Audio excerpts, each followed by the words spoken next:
పరదేశంలో ఉండు. లూకాసు సువార్త 23వ అధ్యాయం 43వ వచనం. అందరికీ హ్యాపీ గుడ్ ఫ్రైడే. మీ అందరూ బాగున్నారా?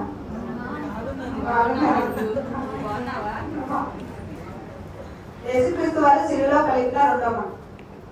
లూకాసు సువార్త 23వ అధ్యాయం 43వ వచనం. నేను నీవు నాతో కూడా పరదేశంలో.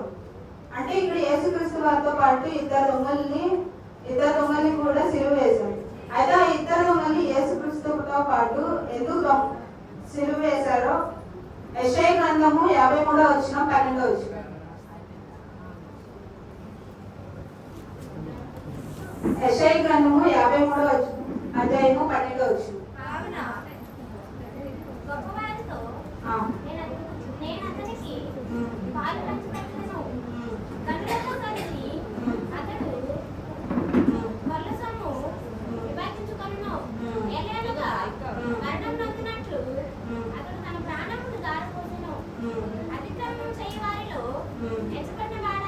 ఈ మాట గుర్తుపెట్టుకోండి.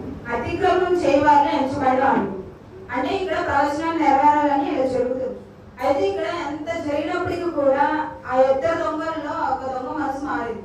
అయితే ఇక్కడ మనం ఇక్కడ చూడగలుగుతున్నాం, అందరిలాగానే కూడా యేసుక్రీస్తు వారిని ఆ దొంగ కూడా నిందించాడు.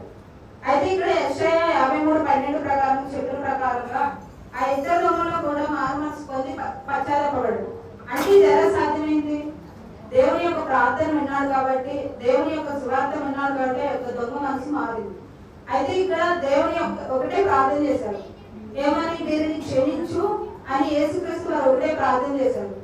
అయితే సిలువలో దేవుడు ఎంత పశ్చాత్తాపడినప్పుడు కూడా, ఎంత కొరడాదన్నప్పటికీ కూడా ఆయన ఒకటి ప్రార్థన చేశాడు, ఆ దొంగ మనసు మారాలని. అయితే ఇక్కడ సువార్త అంటే యేసుక్రీస్తు వారు ఎంత ప్రార్థన చేసి ఆ దొంగ విన్నాడు కాబట్టి, ఆయన చెప్తున్న మాటలు కానీ ఆయన చెప్తున్న నిశ్చయంగా ఆ యొక్క దొంగ విన్నాడు కాబట్టి ఆ దొంగ మనసు మారింది. అయితే ఇక్కడ మత్తయి 27:42, మత్తయి సువార్త 27వ అధ్యాయము 42వ వచనం.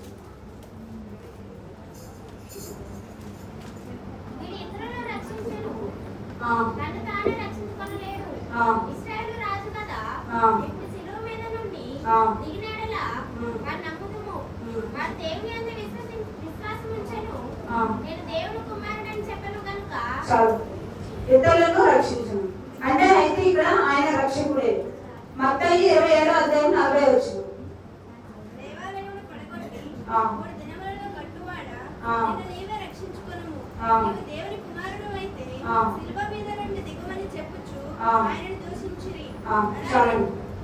అంటే దేవాలయం పడగొట్టి 3 దినములలో కట్టుమని నిన్ను నువ్వే రక్షించుకొని అంటున్నాడు.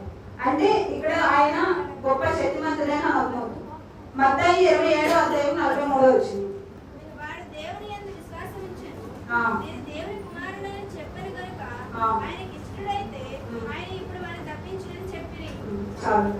అంటే దేవుని యందు విశ్వాసించును. అంటే ఇక్కడ ఆయన దేవుని కుమారుడే అని ఇక్కడ మనం గ్రహించగలుగుతున్నాం. అంటే ఆయన అందరినీ క్షమించగల గొప్ప మనసున్న దేవుడు. అంటే ఇవన్నీ కూడా ఒక దొంగ సంఘర్షణ కలిగించి ఆ యొక్క దొంగ మనసు మారి దేవుని యొక్కలో పశ్చాత్తాప పొంది క్షమించగలిగాడు కాబట్టి ఆయన రక్షకుడిగా ఒప్పుకొని, నీవు నీ రాజ్యంలోకి వచ్చినప్పుడు నన్ను జ్ఞాపకం చేసుకోనమా అని అంటున్నాను. లూకాసు వార్త 23వ అధ్యాయము 39 నుంచి 42 వరకు. 39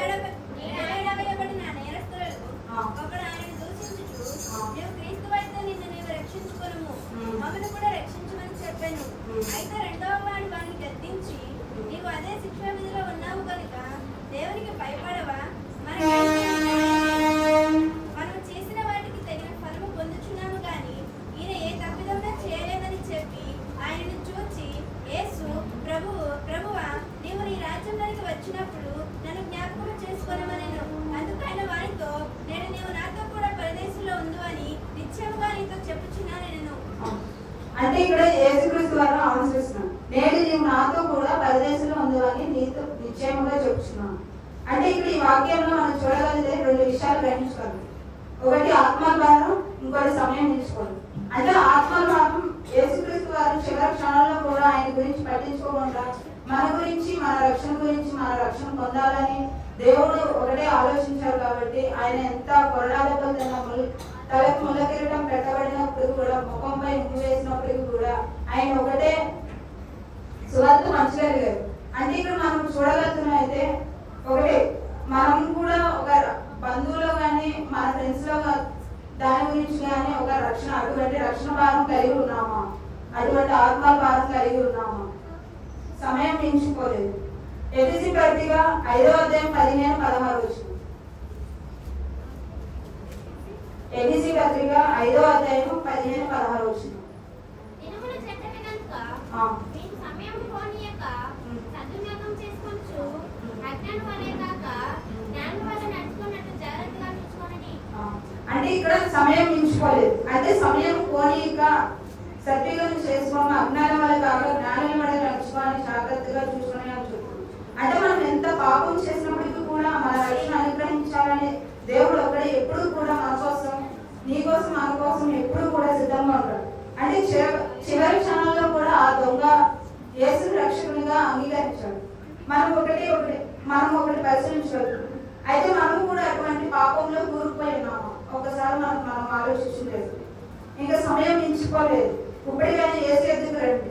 1 యోహాను 1వ అధ్యాయం 9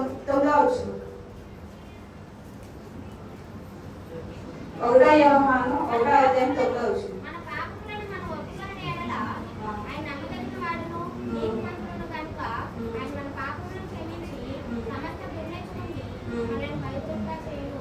అంటే మనం దేవుని యొక్క మన పాపమును ఒప్పుకొని యెడల ప్రతి ఒక్క సమస్య నుంచి దేవుని తప్పించగలడు. అంటే ఇక్కడ మనం ఒక ప్రార్థన పరులుగా ఉండగలిగితే, మన జీవితంలో అటువంటి ఆత్మల భారం కలిగి ఉంటే, సమయం మించిపోకుండా సద్వినియోగం చేసుకొని ప్రతి ఒక్క జీవితంలో కూడా సమయం పోగొట్టుకోకుండా దేవుడు ఇచ్చిన సమయమును, ప్రాణమును, ఆరోగ్యం మన అందరం కాపాడుకున్నాం. దేవుడు ఇచ్చిన మాట దీవించి ఆశీర్వదించినారు.